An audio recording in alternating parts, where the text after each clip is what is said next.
Maşallah, maşallah, maşallah.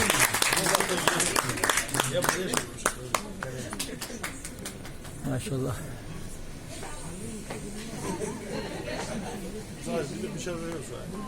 Şebe. Абсолютно печаль, так абсолютно печаль. А где можно купить? Может, кого-то заинтересовало, где можно купить вот такие подарки?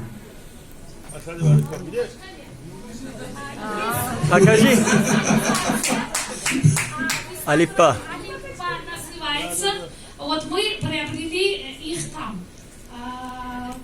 Можем координаты скинуть. Сколько стоит?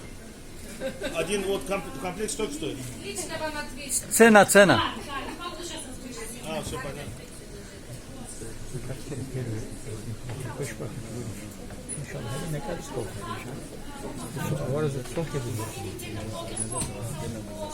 Очень чтец.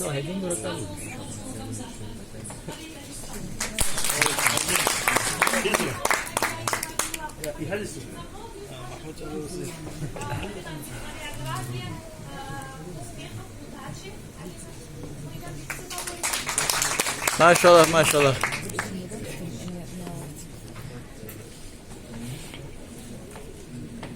Aydın. Mon, Aydın. Mon, daha şey, kaçın şey değil bu. Bu şey güzel bir şey olmuş. Güzel. İyi. Vur bakalım.